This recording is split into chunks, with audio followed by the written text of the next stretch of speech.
Trop souvent, nous commençons par faire ce qu'il faut. Et quand nous ne recevons pas une bonne réaction, nous changeons. Et nous reculons et nous faisons autre chose. Et ce que le monde a besoin de voir, puisque tout chez les chrétiens, c'est la stabilité.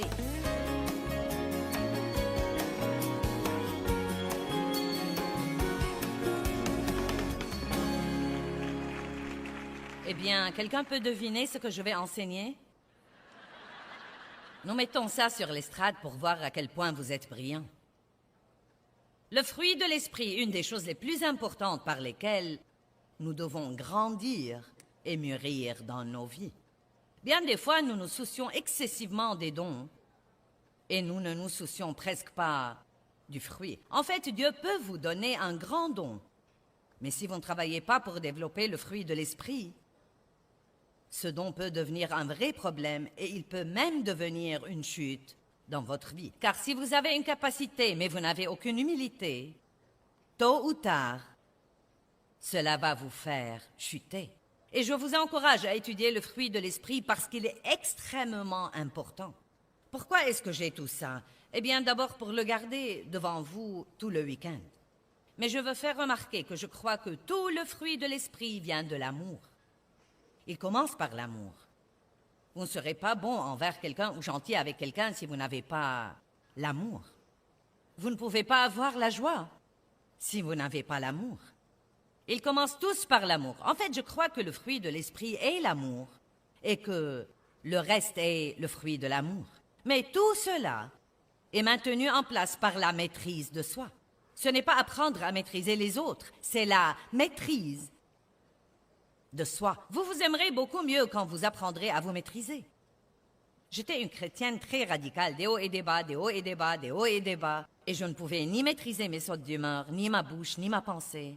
Et j'étais malheureuse. J'étais vraiment malheureuse.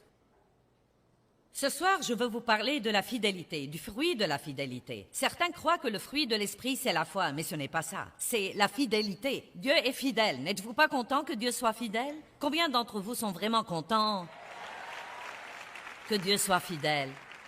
Vous savez quoi? Vous recevez en vous une semence de tout ce que Dieu est quand vous recevez Christ, qui est la semence de Dieu. Vous recevez une semence de ce que Dieu est dans votre esprit et il s'attend à ce que vous grandissiez et que vous mûrissiez et que finalement, vous deveniez comme lui. Nous ne deviendrons pas comme Dieu dans la même perfection que Dieu a, mais en tant que ses enfants, il veut que nous l'imitions.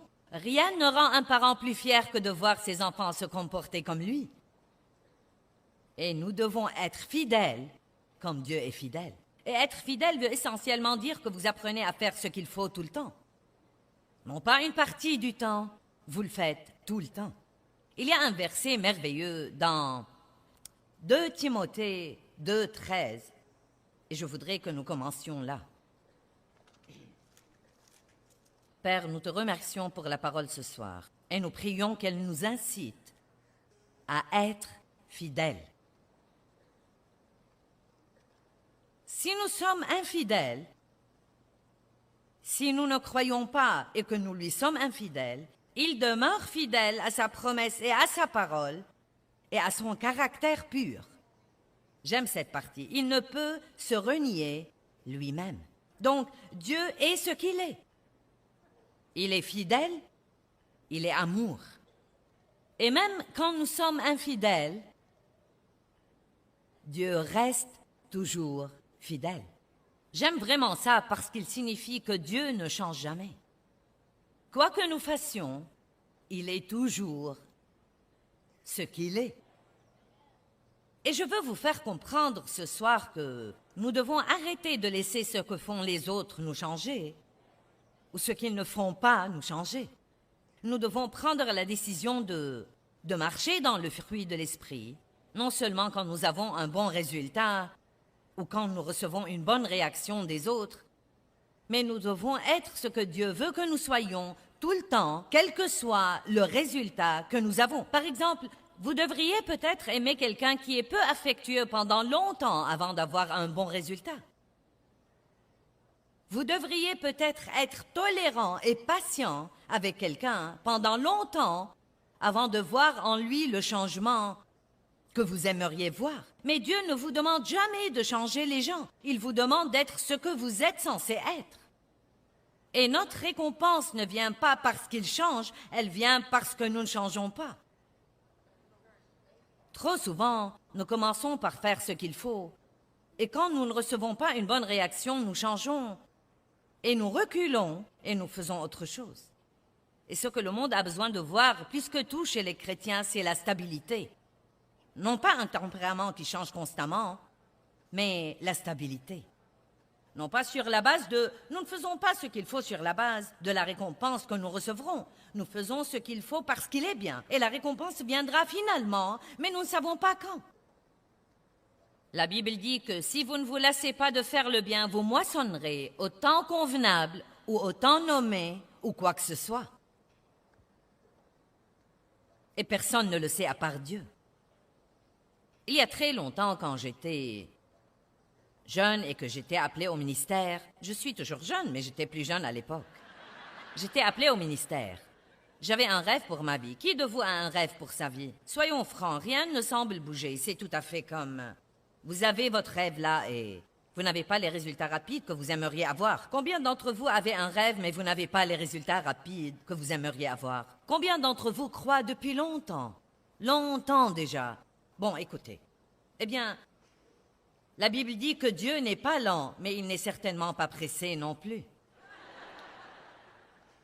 Il n'est jamais en retard, mais il n'est pas en avance non plus. Et donc, on me citait ce verset tout le temps pour m'encourager. Ne nous laissons pas de faire le bien, car nous moissonnerons au temps convenable si nous ne nous relâchons pas. Vous savez, les toutes premières fois, c'était agréable. Je l'ai pris comme un encouragement et j'ai pensé, Dieu soit loué. Une autre semaine, un autre jour, un autre mois.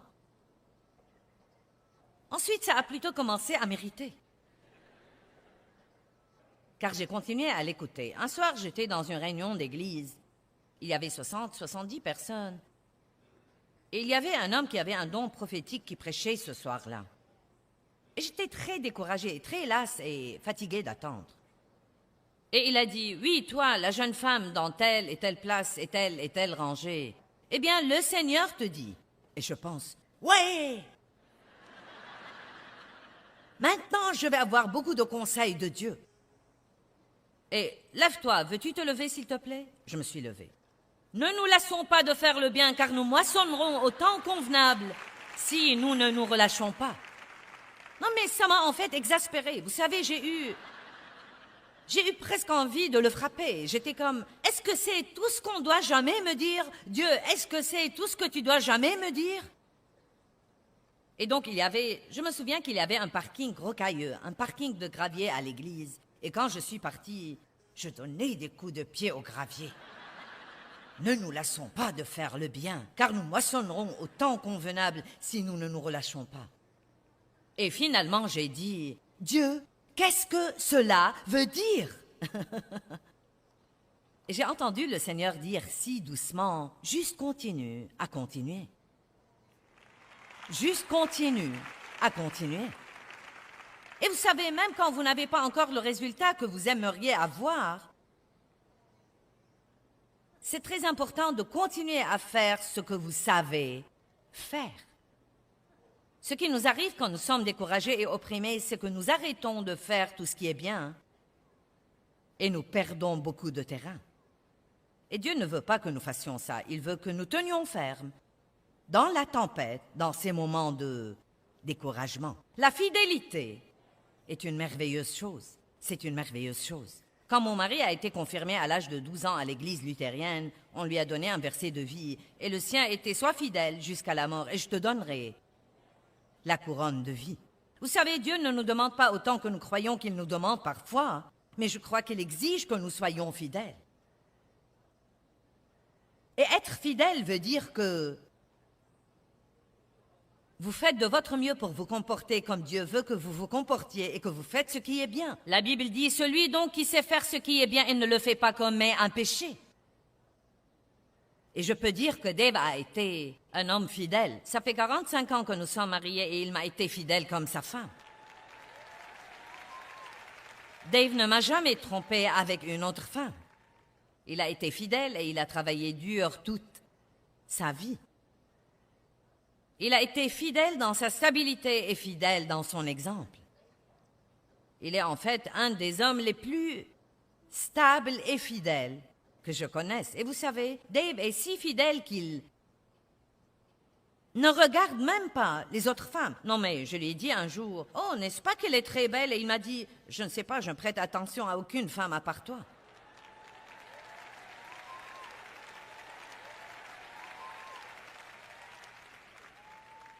Ou bien il dit, « Eh bien, tu sais, je ne sais pas si elle est belle ou non, tu sais. Tu es ma femme. Tu es belle, je te regarde à toi. » Et je suis heureuse de dire que j'ai été fidèle à Dave pendant 45 ans. Maintenant, si vous êtes là et que vous avez fait des erreurs sur ce plan, ça ne veut pas dire que vous ne pouvez pas être pardonné, mais c'est mieux d'être fidèle. C'est mieux de faire ce qu'il faut que de faire ce qu'il ne faut pas. Ne nous laissons pas de faire le bien, car nous moissonnerons au temps convenable si nous ne nous relâchons pas. Dieu est le chef et le consommateur de notre foi.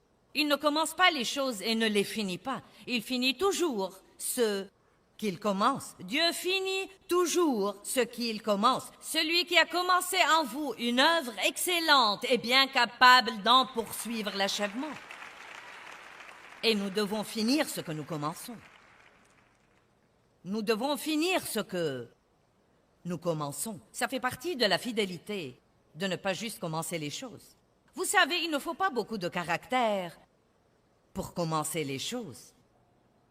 N'importe qui peut commencer quelque chose, car avec toute nouveauté, vous avez beaucoup d'émotions. Vous n'avez pas encore eu les problèmes que vous aurez si vous le finissez. Beaucoup de fois, les gens vous applaudissent et vous acclament « Oui, oui, oui, allez, allez !» Mais quand ils s'en vont tous et qu'il ne reste personne que vous et le travail dur et parfois le jugement et les critiques et les gens qui rient et se moquent de vous et même les gens qui vous disent d'abandonner, dans ces moments-là, nous découvrons qui est fidèle et qui n'est pas fidèle. Les paroles ne coûtent rien. N'importe qui peut dire « Je vais faire ceci et cela, je vais faire ceci et cela », mais pour finir, j'aime ce que Jésus a dit dans Jean 17, 4. « Père, glorifie-moi maintenant, car j'ai achevé l'œuvre que tu m'as donnée à faire. » Paul a dit, « Si seulement je pouvais achever ma course avec joie. » Les grands hommes et femmes de Dieu, les patriarches que nous voyons dans la Bible, ont fini ce qu'ils ont commencé. Et nous pouvons commencer même par finir de petits projets que nous commençons à la maison. Tout commence à la maison, vous savez? Tout commence à la maison derrière les portes fermées. Nous ne pouvons jamais avoir de grands succès en public si nous n'avons pas de petits succès derrière les portes fermées. Nous ne pouvons jamais faire quelque chose de grand devant quelqu'un à moins de faire de grandes choses. Bien qu'elles soient de petites choses, elles sont toujours grandes pour Dieu quand personne ne nous voit à part Dieu. La Bible dit que Moïse était fidèle dans toute la maison de Dieu. Il était un homme fidèle. Il était l'homme le plus doux sur la surface de la terre quand Dieu l'a appelé. Le plus humble, le plus doux et le plus fidèle. Ce fruit a joué en sa faveur. Mais vous savez où il l'a eu? Non pas en étant le grand leader des Israélites, mais dans un trou perdu pendant 40 ans. On n'apprend rien sur Moïse pendant ces 40 ans. Il a été caché par Dieu pendant 40 ans. Dieu seul sait tout ce qu'il a enduré là-bas, mais c'est là où il a appris la fidélité. Il a été là 14 600 jours, 40 ans. J'ai fait le calcul car je crois que nous ne le comprenons pas parfois. 40 années. 40 années dans le désert. 40 années à mener les Israélites dans le désert. J'espère que Dieu a surmonté le truc de 40 ans et peut-être maintenant, dans ces derniers jours, il fait avancer les choses plus vite et nous pouvons les avoir plus vite. C'est si facile de voir où quelqu'un en est, mais nous n'imaginons pas ce que ça lui a coûté pour y arriver. C'est pourquoi ça mérite vraiment quand les gens jugent des gens qui réussissent, quand ils n'ont aucune idée de ce que ça leur a coûté pour arriver là où ils sont. Et je dis toujours, ne jalousez jamais quelqu'un pour ce qu'il a si vous ne voulez pas faire ce qu'il a fait pour l'avoir. Amen. Vous savez ce qu'est la fidélité? La fidélité veut dire que vous savez ce que Dieu vous dit de faire et que vous le faites encore et encore, encore et encore, encore et encore, encore et encore, encore et encore, encore et encore, encore et encore, encore et encore et encore et encore et encore.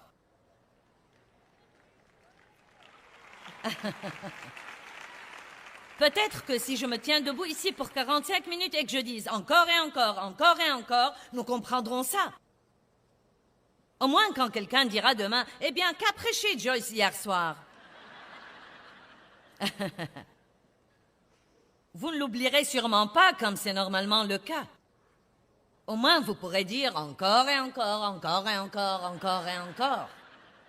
J'en ai eu plus qu'assez de l'entendre dire encore et encore, encore et encore. Quand nous faisons ce qu'il faut, nous aurons une récompense. Mais je ne crois pas que ce soit une bonne raison pour faire ce qui est bien. Je crois que nous nous embrouillons à ce propos, vous savez. Quand vous donnez, Dieu vous bénira vraiment. Mais ce n'est pas une raison pour donner. Je crois que la raison pour donner, c'est d'obéir à Dieu et d'être une bénédiction. Car je crois que nos motifs sont très importants. Ne donnons jamais à quelqu'un un cadeau pour recevoir un cadeau. Donc, nous ne devons pas faire ce qu'il faut pour obliger quelqu'un d'autre à faire ce qu'il faut. Nous devons faire ce qu'il faut parce que c'est la bonne chose à faire. Et nous n'allons pas le faire une fois ou deux fois ou 4 fois ou 10 fois. Nous allons le faire jusqu'à la fin de nos jours. Quel que soit le résultat que nous avons, nous allons être ce que nous sommes. Vous vous rappelez dans le verset que j'ai lu dans Timothée, il dit « Dieu ne peut renier sa nature ». Donc même quand nous sommes infidèles, il reste fidèle parce qu'il ne peut pas se renier lui-même. Et je crois que nous devons devenir quelque chose plutôt que de faire quelque chose et ensuite ne pas faire quelque chose et ensuite faire quelque chose et ne pas faire quelque chose. Écoutez-moi, car si vous ne vous rappelez rien de ce que j'ai dit, je veux que vous vous rappeliez ceci. Ce n'est pas ce que nous faisons une fois qui apporte la victoire dans nos vies. C'est ce que nous faisons encore, et encore, et encore, et encore, et encore, et encore, et encore, et encore, et encore, et encore, et encore. Eh bien, vous savez, la fidélité, dans le fond, c'est simplement continuer de faire ce qu'il faut encore et nous assurer que les choses vont arriver à bonne fin. C'est très facile de commencer les choses, mais tout le monde ne les finit pas.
đường làng quanh co sông thu êm đềm hà diều đã bóng nắng cháy giữa đồng kỷ niệm yêu thương trong mỗi ngày tiếng ru gọi hãy nhớ biết bao tôi xa quê bao năm tháng qua những